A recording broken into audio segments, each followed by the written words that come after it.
La victoire en chantant nous ouvre la barrière, la liberté guide nos pas.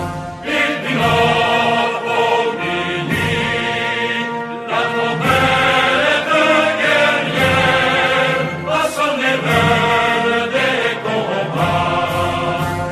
Tremblez les ennemis de la France. Bien, nous attaquons maintenant la campagne de France, qui marque l'année 1814. Alors, Leipzig se fait à la fin 1813. Que se passe-t-il après Leipzig? Le 2 novembre, Napoléon franchit le Rhin, donc c'est-à-dire arrive en France, dans le sens du retour avec 60 000 hommes. 60 000 hommes donc qui arrivent de Leipzig. Il va aller jusqu'à Saint-Cloud à Paris, où il arrive le 9 novembre, et là, il décrète la levée en masse de 300 000 hommes. Alors évidemment, l'équipement se fait rare, les munitions, les chevaux, c'est toujours les mêmes problèmes, les magasins militaires sont vides. La situation de la France donnait la désastreuse impression qu'on était revenu au temps du Directoire, parce qu'à l'époque du Directoire, en France, ça se passait très mal. C'est ce qui a permis, c'est ce qui a légitimé en quelque sorte le retour de Napoléon comme directeur d'abord et consul ensuite.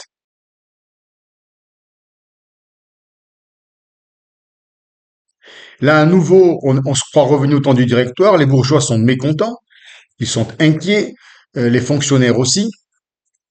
Plus personne n'obéit qu'à contre-cœur. Les parlementaires grognent contre le despotisme, alors qu'on sait que les parlementaires, avec le Sénat notamment, c'était le soutien de Napoléon depuis le consulat, puisque les sénateurs étant nommés à 80% par le premier consul, ils avaient des sénatoreries, c'était les soutiens du régime.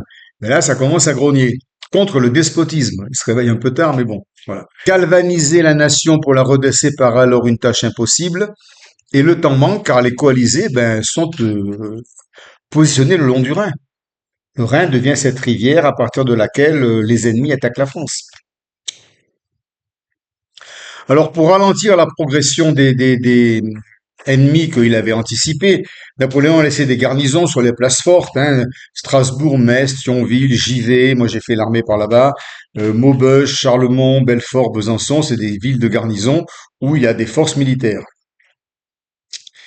Alors, comment se dispose l'ennemi au front? Alors, on dit l'ennemi, sur les coalisés. Bon, c'est par rapport à la France, c'est l'ennemi aux frontières de la France. Donc, je vous ai fait une petite carte là, la carte de France. Donc, on voit bien que au nord ici, on a Bernadotte. Bon, il arrive de Suède, donc ça l'arrange de passer par le nord, on va dire.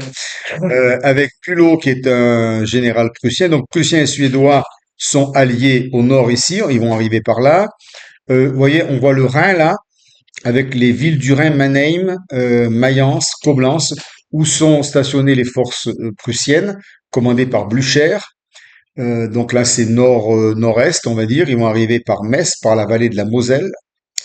Et plus au sud, par le plateau de Langres, vont arriver les troupes de Schwarzenberg avec Autrichiens, Prussiens, Russes et Allemands. Voilà. Volontairement, les Alliés attaquent sur un front élargi. Ils vont pas tous attaquer au même endroit. Donc, ils continuent d'appliquer la technique de Strachenberg. Alors, Metz assiégée ne se rend pas et elle va gagner son surnom de forteresse de l'Est. Blücher va finalement contourner Metz pour prendre directement Nancy. Nancy qui n'est pas défendue. Nancy est beaucoup plus difficile à défendre parce que c'est plat, alors que sur Metz, il y a beaucoup de fortifications, etc. Quand on voit les photos, c'est voilà.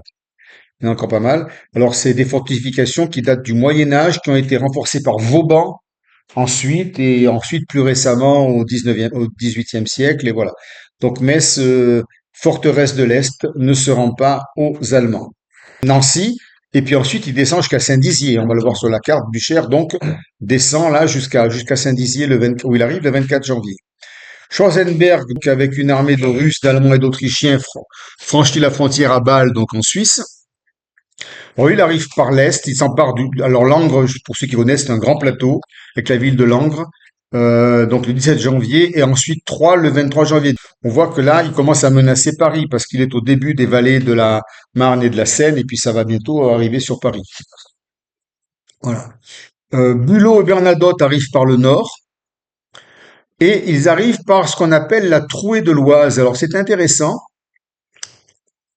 parce que cette trouée de l'Oise, on va voir dans l'histoire ici, vous voyez, ça se passe ici, là. Il y a la Meuse. La Meuse fait ça et va se jeter dans le Rhin. D'ailleurs, la Meuse se jette dans la mer au même niveau que le Rhin. Je crois que c'est un fleuve. C'est pas un affluent du Rhin.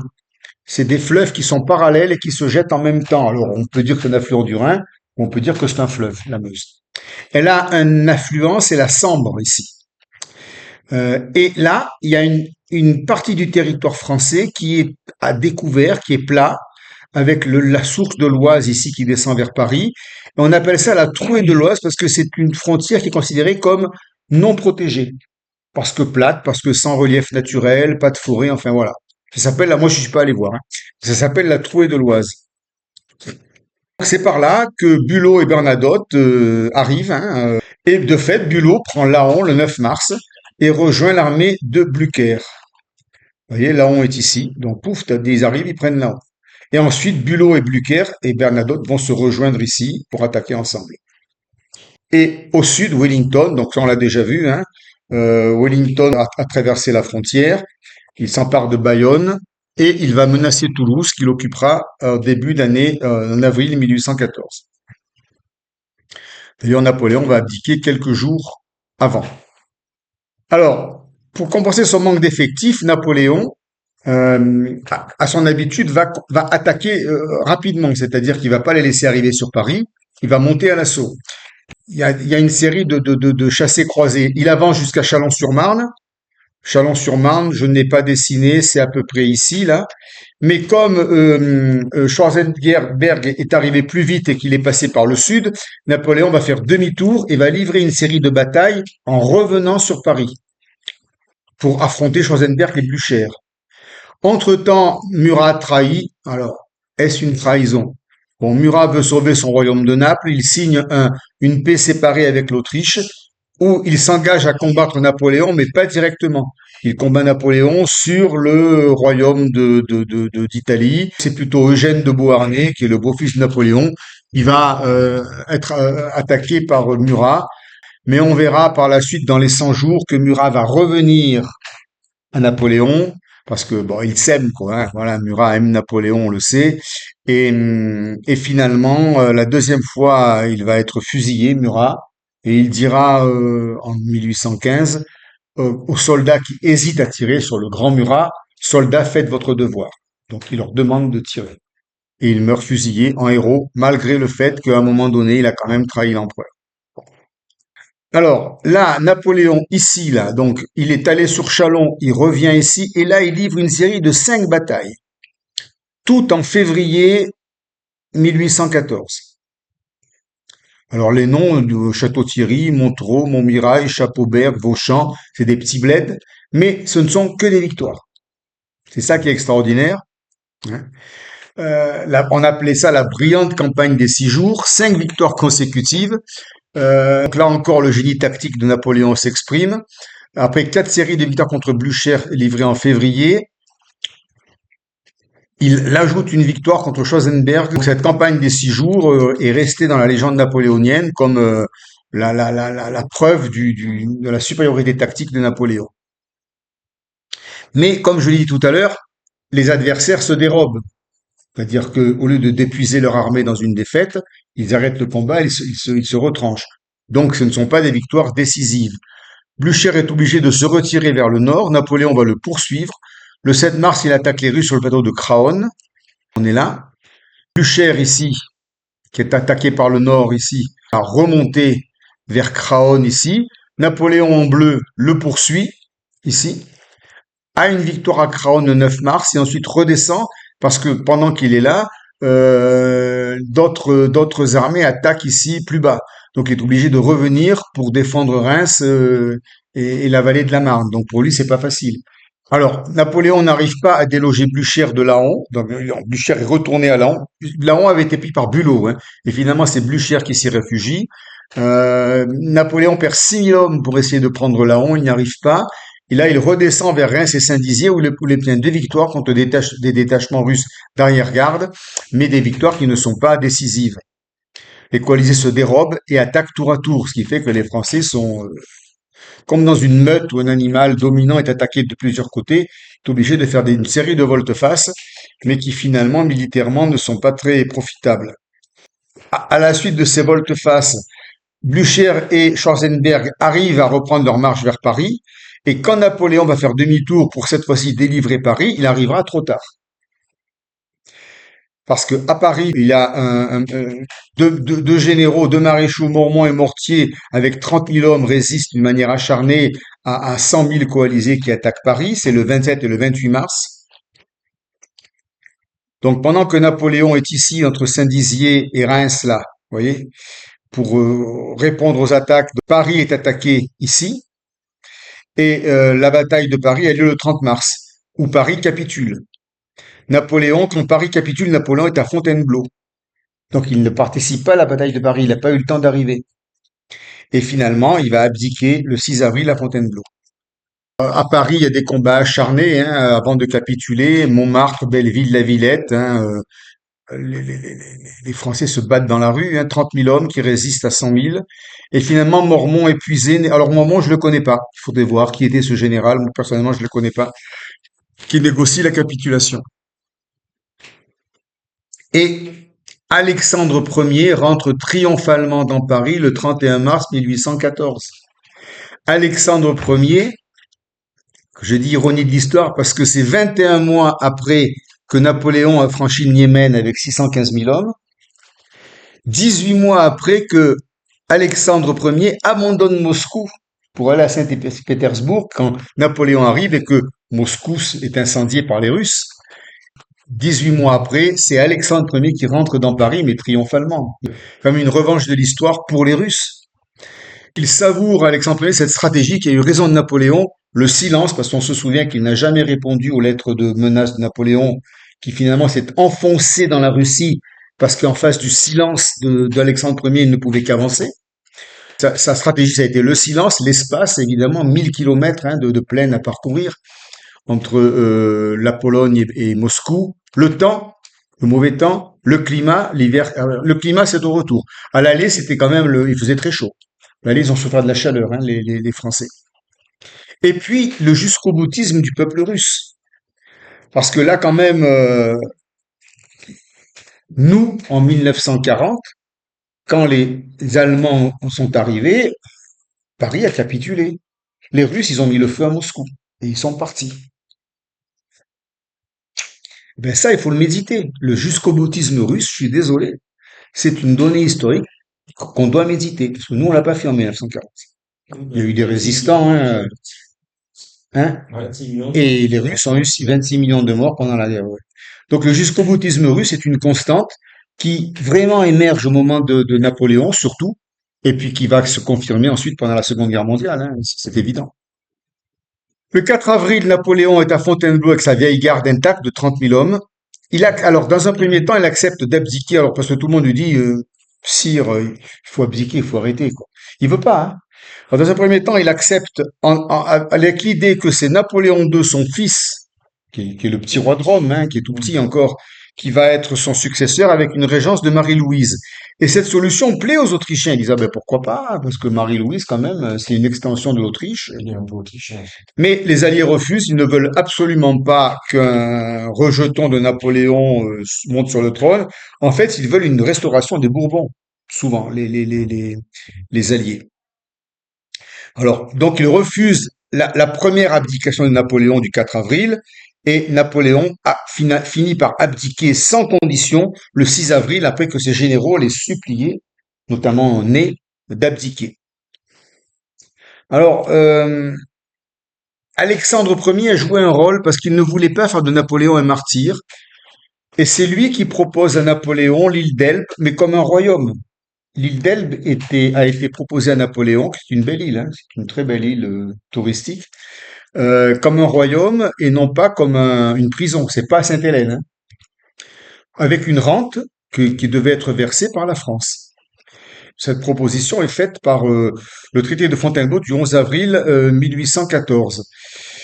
qui, du point de vue russe, est une tentative pour adoucir, si vous voulez, la capitulation de Napoléon. Mais ça ne suffit pas. Le lendemain, le 12 avril, Napoléon tente de se suicider par le poison.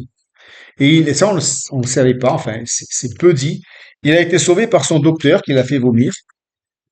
Et finalement, il se remet et il ne meurt pas. Mais le 12 avril, il a voulu se suicider, ce qui montre quand même que une certaine prise de conscience chez lui de l'échec. Voilà. Le 20 avril, il fait ses adieux à la vieille garde. Donc ça, c'est à Fontainebleau. Je crois qu'il ne revient pas à Paris.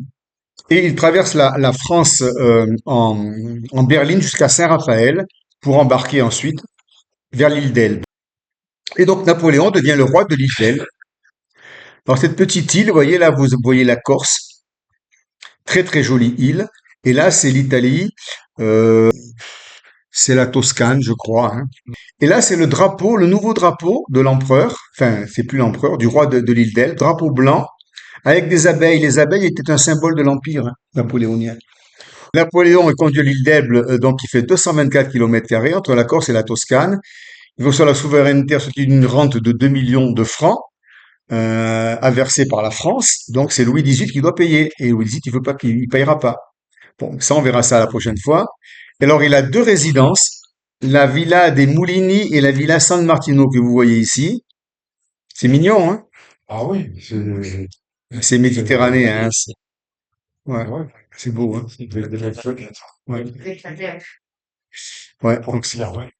Et ben voilà. Alors, au départ, il dit, parce il est accueilli par les Elbiens, les habitants d'Elbe, et il leur dit, il me sera doux de vivre avec vous, vos intérêts seront désormais les miens. Et en fait, il inspecte l'île et il commence à faire des aménagements. Il dit, il faut faire un pont, là, on va faire une route. C'est un entrepreneur. Il Ça, ouais. peut pas s'empêcher voilà, d'agir. Il vient comme administrateur de l'île et il envisage des embellissements, etc. Donc, on peut penser que il a l'impression d'y rester. En tout cas, il prend les choses d'une manière plutôt positive.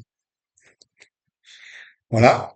Et c'est une belle punition. Enfin, il aurait pu passer, je sais pas, moi, en jugement, ou, Moi, si j'avais été à sa place, je serais resté à l'île d'Elbe. ah ouais. Parce que c'est quand même un beau cadeau. Il a Ouais. fait un euro, donc tu en fais un cadeau. Voilà. Ah ouais, ouais. Grâce à Alexandre Ier. Ouais. Alors, comment vit l'empereur déchu à l'île d'Elbe? Bon, il a un entourage quand même conséquent. Trois généraux fidèles sont restés avec lui, qui sont des généraux d'intendance, Bertrand Drouot et Cambronne. Généraux je crois que Cambronne, c'est des 2 étoiles, c'est des généraux de brigade. Il a 800 soldats de la vieille garde qui sont avec lui, son valet de chambre et sa maman, Laetitia, ainsi que Pauline, sa sœur, qui sont restés près de lui. Quant à Joséphine, elle n'a pas le temps de venir à l'île d'Elbe, elle serait peut-être venue le voir, mais elle meurt d'une pneumonie le 29 mai à l'âge de 50 ans à la Malmaison. Donc Joséphine de Beauharnais, qui avait fait un beau divorce parce qu'il lui laissait beaucoup de choses, Napoléon, en 1810 quand il a épousé Marie-Louise, n'en profite pas longtemps. Alors Marie-Louise, l'épouse est une bonne épouse. D'abord, elle a accepté de se sacrifier pour épouser l'empereur, pour faire une paix entre l'Autriche et la France. Elle réagit en femme d'État. Son père lui dit, il faut que tu épouses Napoléon, elle épouse Napoléon. Vous voyez? Donc moi, je trouve que quand même, c'est ça, son rôle de femme d'État qui est passé avant son rôle de femme tout court, et je trouve que c'est assez admirable. Elle le fait, elle lui fait un enfant, et puis c'est une épouse fidèle à qui on ne peut rien reprocher. Et elle a même l'intention de rejoindre Napoléon à l'île d'Elbe avec son fils. Et c'est François Ier, l'empereur, le papa, qui commande et qui empêche Marie-Louise d'aller à l'île d'Elbe parce qu'il a d'autres projets pour sa fille. En fait, il voudrait qu'elle soit duchesse de Parme, un peu au sud du golfe de Gênes. Il voudrait qu'elle s'implante là parce qu'il a des visées sur l'Italie du Nord et se dit si ma fille est duchesse de Parme, ce sera déjà un pied de l'Autriche parce qu'on va voir qu'après, il va y avoir les guerres entre l'Autriche et l'Italie un peu plus tard, sous le Second Empire. Il a l'idée en faire une souveraine au nord de l'Italie, enfin au nord, au niveau du golfe de Gênes. Elle se plie à la volonté paternelle. Oui, les choses ont changé. Il ne s'agit plus maintenant de faire alliance avec Napoléon. Donc son père lui dit, tu ne vas pas à l'île d'Elbe, tu vas être duchesse de Parme. Alors, ça nous rappelle un petit peu Stendhal avec la Chartreuse de Parme, hein, c'est un peu la même région. Et voilà. Napoléon, très affecté de ne pas revoir son fils, ne conserve pas de rancune à sa femme. Il dira, c'est une femme, on l'a influencée, ce qui est la vérité. Voilà. En réalité, Marie-Louise a été éduquée pour servir avant tout l'intérêt de son pays. C'est ça une reine. Voilà. Mhm. La reine, le souverain, un souverain, je dirais, digne de ce nom, est fait pour servir l'intérêt de son pays. Alors, quelles sont les activités de Napoléon? Alors, il commence par gouverner activement son minuscule royaume. Il s'intéresse à l'administration, finances locales, à l'école, l'agriculture. Il fait améliorer les routes. Il crée une petite flotte de 4 navires. C'est un début. Voilà. Bon, donc il prend les choses d'une manière très positive. Il reste en contact avec le continent parce qu'il a quand même de nombreuses informations qui lui viennent du continent. Ses généraux Bertrand et Drouot ont des correspondants en Italie et en France, des marchands, des messagers, des espions, des visiteurs, qui donc transmettent des informations. Il se tient très informé de ce qui se passe en France. Euh, le plus important correspondant, ça reste Joseph Fouché, qui observe, lui, la fragilité du régime de Louis XVIII, parce on verra la prochaine fois que Louis XVIII a quand même pas mal de difficultés en France à installer son nouveau régime. Et des facteurs vont finalement provoquer le retour de l'île d'Elbe, parce que d'abord, Napoléon apprend que Louis XVIII est un roi qui devient vite impopulaire et maladroit, comme son frère Louis XVI. Il comprend pas qu'on n'est plus sous l'ancien régime, donc il commet des maladresses. Il est dominé par les immigrés ultras qui veulent rétablir l'ancien régime, parce que son frère Charles X est un ultra. Hein. Charles X, il n'a rien compris. Lui, il veut rétablir la monarchie absolue. Et il influence Louis XVIII, qui est le grand frère quand même. Bon. Louis XVIII commet l'erreur de ne pas verser les 2 millions de rentes prévues à Napoléon. Donc, l'autre, il est dans une situation précaire et il trouve qu'il est volé. Donc, ça ne l'incite pas à rester à l'île d'Elbe. Le congrès de Vienne a commencé, on en parlera, le congrès de Vienne, ça c'est la prochaine fois, on le verra, commence en septembre 1814, mai, juin, juillet ou septembre, 4 mois après que Napoléon se soit installé à l'île d'Elbe. Et des rumeurs qui viennent du congrès de Vienne, Napoléon apprend que certains souverains envisagent de l'exiler un peu plus loin. Il a peur qu'on vienne le chercher et qu'on l'amène en exil, vous voyez. Mhm. Donc ça l'incite pas non plus à rester. L'armée est démoralisée, on apprend que la garde impériale a été dissoute et que les officiers regrettent déjà le temps de l'empereur, qui sait qu'il est regretté par son armée. Et enfin, les coalisés sont divisés quant à savoir comment ils vont se partager l'Europe à venir. Donc il sait que entre coalisés, il y a aussi de la dissension. Ces coalisés se posent la question de quel régime en France après l'Empire, quelle succession hein, à l'empereur proposée. D'abord, par le pacte de Chaumont, l'Angleterre dit, bon, mais très bien, on va réfléchir, mais d'abord, on fait entre nous un pacte disant que pendant 20 ans, on se coalise en cas de retour de l'empereur ou d'un retour de la révolutionnaire, parce qu'ils avaient peur aussi que la révolution recommence. Les Anglais qui veulent absolument sécuriser le truc disent, voilà, 20 ans entre nous de coalition pour prévenir toute velléité de troubles en France, qu'ils soient bonapartistes ou révolutionnaires. Mais les désaccords entre les coalisés sont importants. L'Autriche voudrait que Marie-Louise hein, soit choisie comme régente. Finalement, François Ier va se rabattre sur la duchesse de Parme, mais il aurait bien aimé quand même qu'elle reste régente de France, parce que pour l'Autriche, ça aurait été intéressant. Euh, L'Angleterre et la Prusse ne veulent absolument pas qu'un Bonaparte sur le trône de France, donc surtout pas le fils de Napoléon.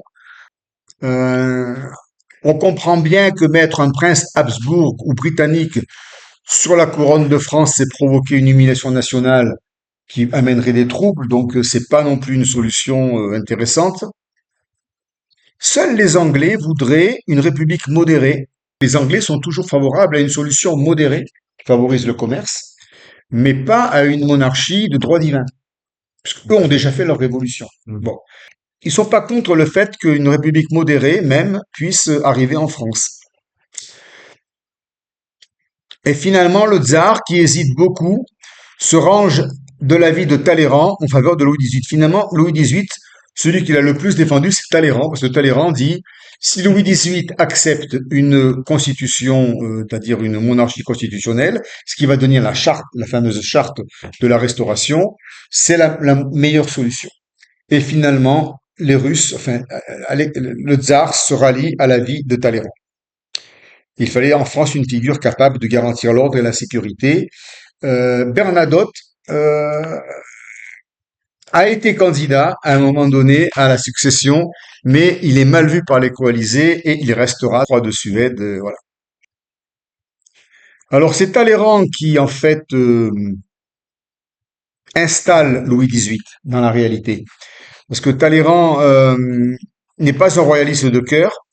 Il se définit lui-même comme un monarchiste pragmatique, mais il songe avant tout à l'intérêt de la France.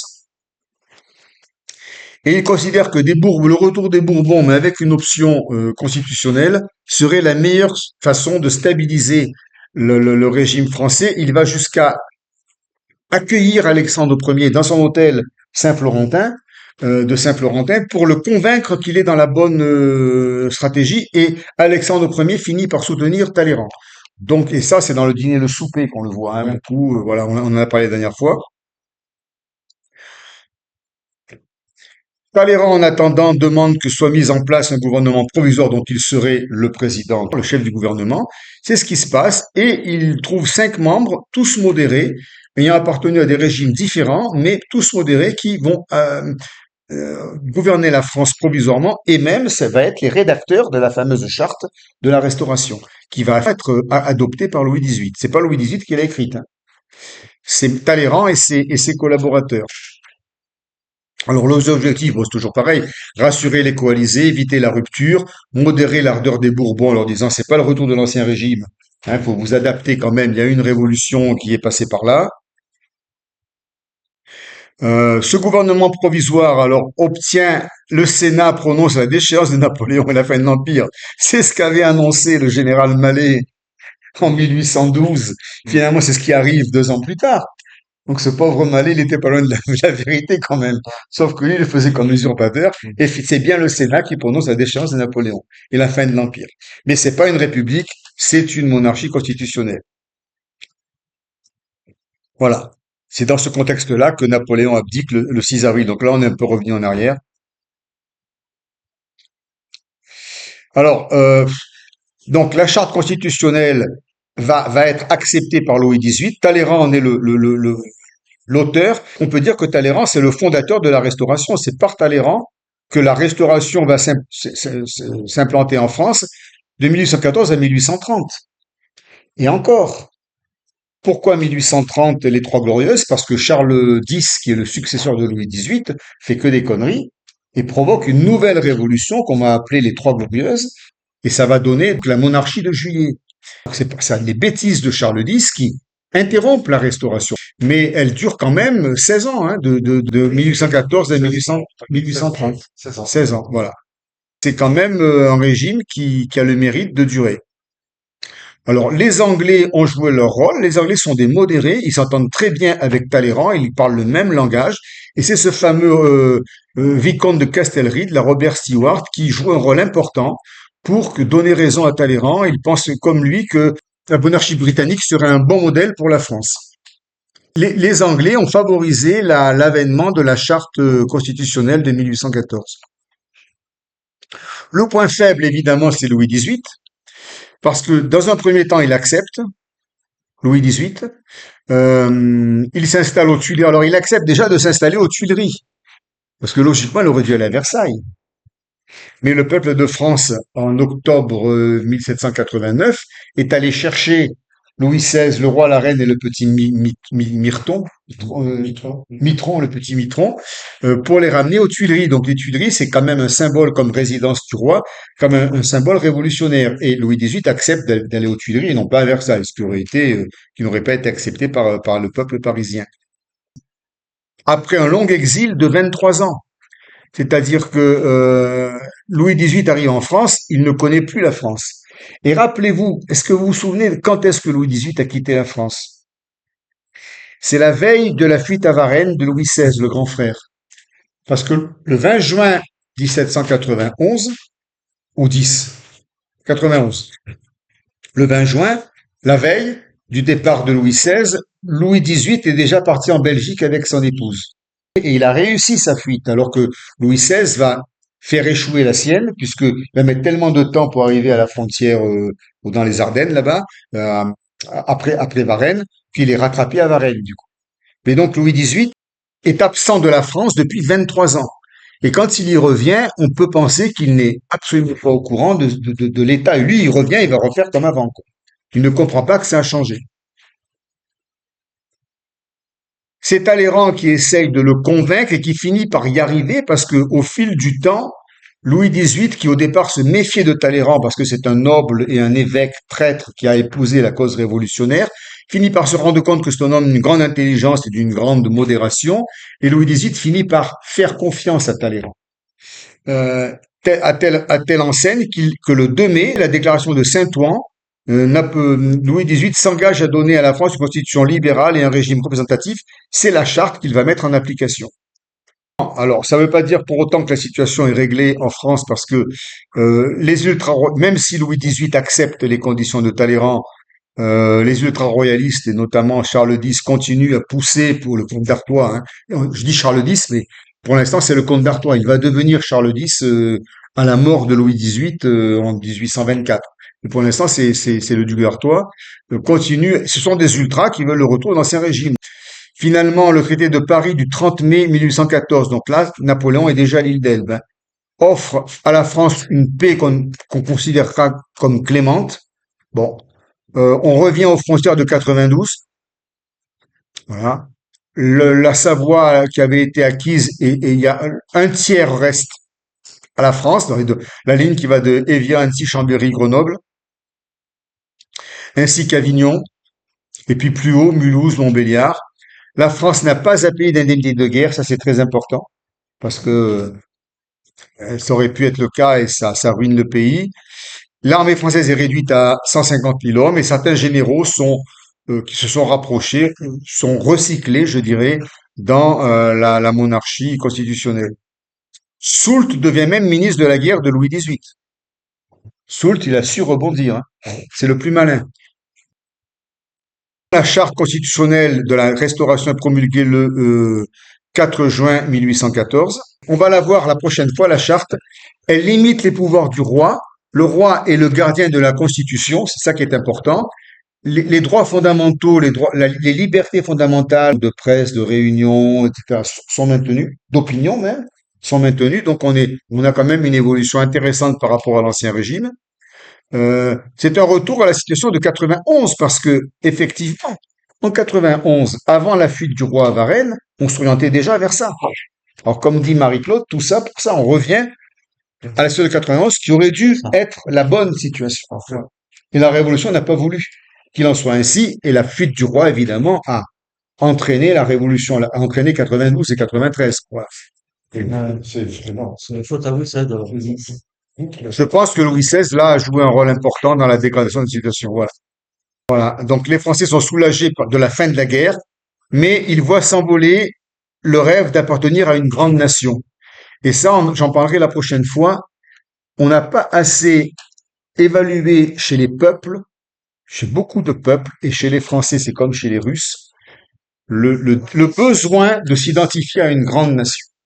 On voit que le bonapartisme, c'est la nostalgie de la grande nation, et on voit aujourd'hui, j'arrête la parenthèse ici, que chez les Russes, actuellement, il y a une nostalgie non pas du communisme léniniste, mais de la puissance stalinienne.